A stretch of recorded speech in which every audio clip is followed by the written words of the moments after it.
Uh, Welcome to Nitigna Tutorials. Today we are going to deal with a beautiful poem which is written by Rabindranath Tagore. The poem name is My Mother.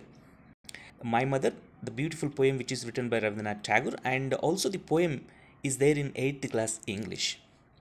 So, dear students, before we enter into the topic, enter into the poem, let us have a look into our poet, about our poet.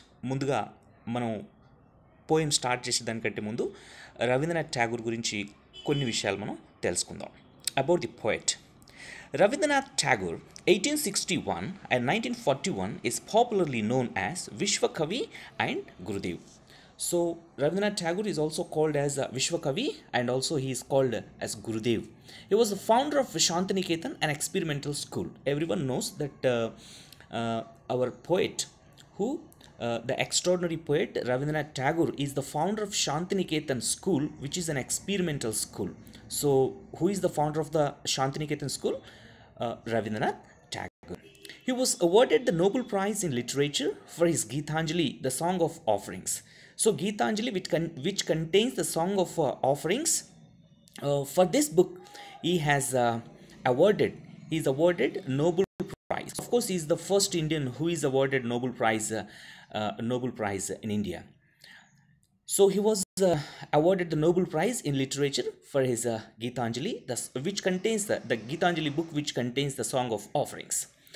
Each of his poems reflects India's vision and love towards his motherland. So ఇతను రాసేటటువంటి ప్రతి పోయంలో ముఖ్యంగా ఇతని motherland పైన ఉన్నటువంటి తన మాతృభూమి పైన ఉన్నటువంటి ప్రేమని ఎక్కువగా చూపించేదానికోసం, రెస్పెక్ట్ గురించి తెలియజేసేదానికోసం ప్రేమను ఎక్కువగా చూపిస్తూ ఇతని పోయమ్స్ ఉంటాయి. So each of his poems reflects Indian vision. So also is concentrated on Indian vision. What is the goal of India and how the youth should be, so what goals we must select. All these types of intention he will covers in his poems. So India's vision and love towards his motherland. He is considered the voice of Indian heritage and spiritualism. Great, right? Who is considered, the Rabindranath Tagore is considered the voice of Indian heritage and spiritualism. So this is a brief explanation regarding our poet Rabindranath Tagore. So let us enter into the poem My Mother. So here our poet Rabindranath Tagore has lost his mother at his very early age. At the age of his childhood, he lost his mother, and he is not able to recollect her features. That means he is not able to recollect. He talks about his inability to recollect about his mother, about how she was. వాళ్ళ mother చాలా చిన్న వయసులోనే, అతను చిన్న వయసులో ఉన్నప్పుడే వాళ్ళ mother చనిపోయింది కాబట్టి అతనికి తన మదర్ ఎలా ఉండిందో ఐడియా లేదనమాట. అందుకే in every stanza he's saying that I cannot remember my mother. అసలు మా అమ్మ ఎలా ఉండేదో నాకు అస్సలు గుర్తులేదు అని ప్రతి పద్యాన్ని స్టార్ట్ చేస్తూ ఉన్నాడు అనమాట. సో ఇక్కడ చూడండి, I cannot remember my mother in the sense, so he was a child when he lost his mother, so that he is not able to recollect the features and the voice and what not of his mother. Okay, so అది ఎక్కువగా నాకు గుర్తులేదు అని చెప్తున్నాడు. So let's jump in to the poem now. I cannot remember my mother. Only sometime in the midst of my play, a tune seems to hover over my playthings, the tune of some song that she used to hum while rocking my cradle. See how beautifully he is explaining. I cannot remember my mother. As I told you, dear students, that he is not able to recollect. He talks about his inability to recollect his mother. Ma amma ela undedo naku telidu. Only sometime in the midst of my play, a tune seems to hover over my playthings. So when I touch my playthings, ఎప్పుడైతే నేను ఆట వస్తువులను ఎప్పుడైతే నేను touch చేస్తానో, నా చిన్న వయసులో నేను ఆడుకున్నటువంటి ఆట వస్తువులు ఏవైతే ఉన్నాయో వాటిని నేను టచ్ చేసినప్పుడు I'm able to listen the voice of my mother. Only some time in the mids of my play. So నేను ఎప్పుడైతే ఆడుకుంటూ ఉన్నప్పుడు, so when I touch the play things, sometimes seems to hover, a tune seems to hover over my plaything. So ఆట వస్తువులపైన మా అమ్మ పాడినటువంటి song నాకు వినిపిస్తూ ఉంటుంది. So when ever I touch the playthings of mine, so I am able to listen the voice of my mother. ఎందుకంటే అతను చిన్నగా ఉన్నప్పుడు ఆడుకుంటున్నప్పుడు, ఆ ఆట వస్తువులతో ఆడుకుంటున్నప్పుడు బహుశా వాళ్ళమ్మ పాట పాడిందొచ్చు కావచ్చు, పాట పాడి ఉండవచ్చు. సో అతని ఆట ఆడుకుంటున్నప్పుడు వాళ్ళ మదర్ ఏదైతే సాంగ్ పాడి ఉందో అతను చిన్నగా ఉన్నప్పుడు, ఆ సాంగ్ ఇప్పుడు అతను ఆట వస్తువులను చూసినప్పుడు, ఆట వస్తువులను టచ్ చేసినప్పుడు అతనికి ఆ పాట వినిపించినట్టు అవుతుంటుంది అనమాట. So is able to listen the voice of his mother, the tune of some song that she used to hum while rocking my cradle. At the same time, the song which she used to sing during while she was rocking his cradle. ఎప్పుడైతే నా ఊయలని ఊపుతూ మా అమ్మ ఏదైతే song పాడిందో ఆ song కూడా నాకు ఇప్పటికీ వినిపిస్తూ ఉంటుంది. But I cannot remember my mother, so I don't know how she was physically, I don't know the structure of my mother, I'm not able to recollect the face of my mother. So ఇలా నేను ఎప్పుడైతే ఆట వస్తువులతో ఆడుకుంటూ ఉంటానో అప్పుడు మా అమ్మ సాంగ్ నాకు వినిపిస్తూ ఉంటుంది ఇప్పటికీ. And at the same time మా అమ్మ ఎప్పుడైతే నా క్రెడిల్ ఊయలని ఊపుతూ పాడినటువంటి సాంగ్ ఏదైతే ఉందో అది నాకు ఇప్పటికీ గుర్తుంది అని ఫస్ట్ పోయంలో చెప్తా ఉన్నాడు author. Let's move to the next poem. I cannot remember my mother, but when in the early autumn morning the smell of the shirley flowers floats in the air, the scent of the morning service in the temple comes to me as the scent of my mother. Again he is explaining. See how he is explaining. I cannot remember my mother. నాకు ఇంకా మా అమ్మ ఎలా ఉండేదో, నాకు సరిగా గుర్తులేదు. But when in the early atom morning the smell of the shirley flowers floats in the air. ఎప్పుడైతే ఎర్లీ ఆటమ్ మార్నింగ్ టైంలో ఈ shirley ఫ్లవర్స్ యొక్క స్మెల్ ఏదైతే ఉందో, సువాసన ఏదైతే ఉందో ఈ గాలిలో కలిసిపోయి అది నాకు when I smell the scent of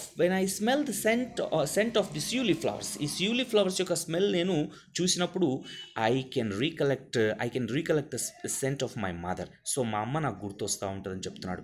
but when the early autumn morning the smell of the shirley flowers floats in the air. ఎప్పుడైతే ఆ shirley ఫ్లవర్స్ ఎప్పుడైతే ఆ స్మెల్ నేను గాలిలో చూస్తానో, నేను ఆ స్మెల్ చేసినప్పుడు ఖచ్చితంగా మా అమ్మ నాకు గుర్తొస్తుంది. ఎందుకు? బహుశా రవీంద్రనాథ్ ఠాగూర్ వాళ్ళ మదర్ మేబీ ఆమె ఆ ఫ్లవర్స్ని shirley ఫ్లవర్స్ని తన తలలో పెట్టుకునేది కావచ్చు. సో ఆ తలలో పెట్టుకొని నా క్రెడిల్ దగ్గరికి వచ్చినప్పుడు, ఊయల ఊపుతున్నప్పుడు I smelled the shirley flowers at that time. So ఆ స్మెల్ నాకు ఇప్పటికీ గుర్తుంది. కాబట్టి ఇప్పుడు నేను shirley ఫ్లవర్స్ యొక్క స్మెల్ చూసినప్పుడు నాకు ఖచ్చితంగా మా అమ్మ గుర్తొస్తుంటుంది. The scent of the morning service in the temple comes to me as the scent of my mother. So అదేవిధంగా మా అమ్మ రోజు దేవుని దగ్గర పూజ చేస్తూ ఉండేది. సో అక్కడ యూజ్ చేసినటువంటి స్టిక్స్ ఏదైతే ఉన్నాయో, సో సెంట్ మీన్స్ మనం అగరవత్తులు అంటాం. సో ఆ సెంట్ అంటే ఆ అగరవత్తుల నుంచి వచ్చినటువంటి స్మెల్ ఏదైతే ఉందో ఆ స్మెల్ నాకు ఇప్పటికీ గుర్తుంది. ఇప్పుడు కూడా if anyone performs a puja at the temple, so if I smell the scent, so I can simply remember my mother. So మా అమ్మ టెంపుల్లో పూజలు బాగా చేసేది. సో ఇప్పుడు ఆ అగరవత్తుల యొక్క స్మెల్ ఏదైతే ఉందో అది నేను చూసినప్పుడు ఖచ్చితంగా మా అమ్మ నాకు గుర్తొస్తుందని చెప్పి సెకండ్ స్టాంజ్లో చెప్తున్నాడు. Dear students, in second stanza he is explaining about his inability to recollect his mother. Kani when he smells the smell of the shirley flowers, he can simply remember his mother, because she may wear these shirley flowers in her hair, so that he can simply remember his mother. And he is also able to remember the scent of his mother when someone performs puja in the temple. So let's move into the third stanza.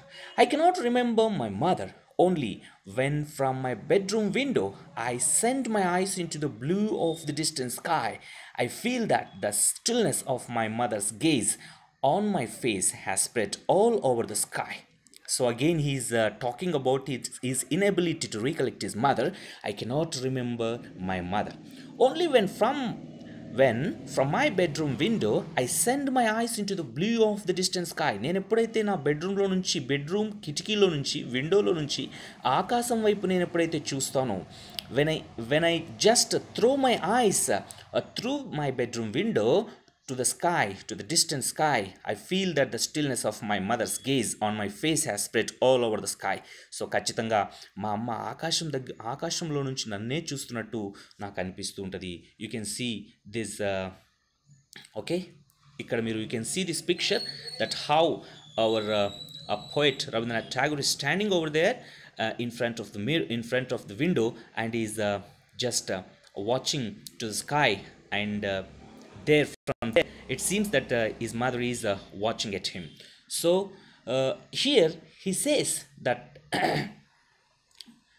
I feel that the stillness of my mother's gaze. So from far off the distant sky, my mother is just throwing a love and affection towards me. ఖచ్చితంగా మా అమ్మ ఆకాశంలో నుంచి నన్నే చూస్తున్నట్టు నాకు అనిపిస్తూ ఉంటుంది. నేను ఎప్పుడైతే బెడ్రూమ్లో ప్రశాంతంగా కూర్చొని ఉంటానో ఆ సమయంలో నేను ఆకాశం వైపు చూసినప్పుడు I feel that my mother's gauge on my face. So like this is recollecting his mother, and also he is talking about his inability to recollect his mother. ఎందుకంటే తన చిన్న వయసులోనే రవీంద్రనాథ్ ఠాగూర్ వాళ్ళ మదర్ చనిపోయింది కాబట్టి అతనికి వాళ్ళమ్మ ఎలా ఉందో సరిగా గుర్తులేదు. కాబట్టి అతను ఆట వస్తువులను టచ్ చేసినప్పుడు వాళ్ళమ్మ పాడినటువంటి సాంగ్ ఏదైతే ఉందో అది గుర్తొస్తుంటుంది నాకు ఎప్పుడు అని చెప్తా ఉన్నాడు. అదేవిధంగా ఆ క్రెడిల్ ఊయల్ని ఊపుతున్నప్పుడు మా అమ్మ పాడినటువంటి సాంగ్ ఏదైతే ఉందో I still remember the song while she use to sing during rocking my cradle. And at the same time ఆ స్యూలీ ఫ్లవర్స్ మా అమ్మ ధరించేది. సో నాకు బాగా గుర్తుంది ఆ స్మెల్. సో ఎప్పుడైతే నేను ఈ గాలిలో స్యూలీ ఫ్లవర్స్ యొక్క స్మెల్ ఎప్పుడైతే చూస్తానో ఖచ్చితంగా మా అమ్మ నాకు గుర్తొస్తుంది. అదేవిధంగా మా అమ్మ టెంపుల్లో పూజ పర్ఫామ్ చేసేది. ఇప్పుడు ఈ సమయంలో నేను ఎప్పుడైతే టెంపుల్లో నుంచి వస్తున్నటువంటి సెంట్ ఏదైతే ఉంటో ఈ సెంట్ నేను చూసినప్పుడు, స్మెల్ చూసినప్పుడు ఖచ్చితంగా మా అమ్మ నాకు గుర్తొస్తూ ఉంటుంది. అదేవిధంగా నేను బెడ్రూమ్లో అలోన్గా కూర్చున్నప్పుడు if I sent my eyes to the distance sky I feel the gauge of my mother. ఆకాశంలో నుంచి మా అమ్మ నన్నే చూస్తున్నట్టు నాకు అనిపిస్తూ ఉంటుందని చెప్పి he is saying. So by reading this poem we can understand how he is missing his mother. So dear students, thanks for watching the video. So if you like the video, please if you new to my channel, please subscribe my channel and share the video, and press the subscribe button and press the bell icon so that you can receive all my notifications at first. So మీరు నా ఛానల్ని subscribe చేసుకుంటే ఖచ్చితంగా నేను చేసేటటువంటి అన్ని వీడియోలు మీకు నోటిఫికేషన్ రూపంలో వస్తాయి. So thank you for watching the video, dear students.